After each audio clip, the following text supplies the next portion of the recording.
صباح الفل يا باشمهندسين. السن من الحاجات المهمة جدا اللي بتأثر على جودة الخرسانة وعلى سعر الخرسانة. هعرفكم في الفيديو ده على اختبار صغير كده ممكن تعملوه للخرسانة في الموقع، تعرفوا منه مواصفات أو خواص السن اللي موجود في الخرسانة، وفي نفس الوقت هوريكم سن محطتين خرسانة بيستخدموه. المحطتين دول محطتين مختلفتين يعني، وانا عملت اختبار صغير كده في الموقع للمحطتين دول عشان اعرف الفرق بين نوع السن المستخدم في المحطتين، مع العلم ان في فرق سعر كبير بين المحطتين.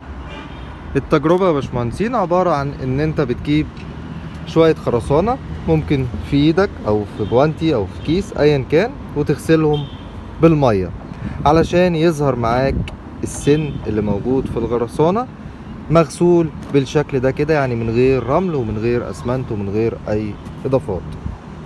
ده سن المحطة الاولى وده سن المحطة التانية.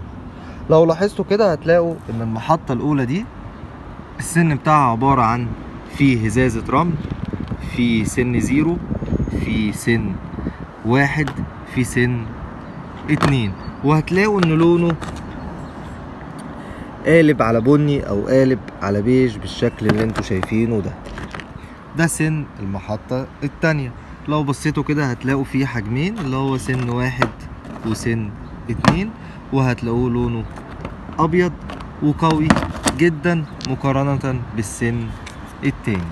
بصوا كده اشيلكوا في ايدي عشان الموضوع يبان اكتر. ده كده سن المحطة الاولى، ده كده سن المحطة التانية. زي ما انتوا شايفين في فرق جدا بين السن ده والسن ده، ولو عملنا اختبارات في معمل هندسي للسن هنلاقي ان السن اللي هو ده اقوى بكتير كثافة واجهاد من السن ده.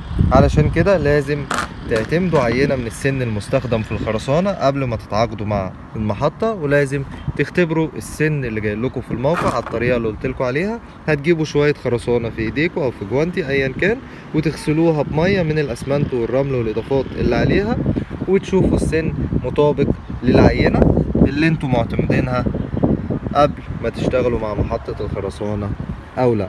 طبعا المفروض ان السن ده والسن ده الاتنين من عتاقة، بس مختلفين بشكل كبير زي ما انتوا شايفين كده.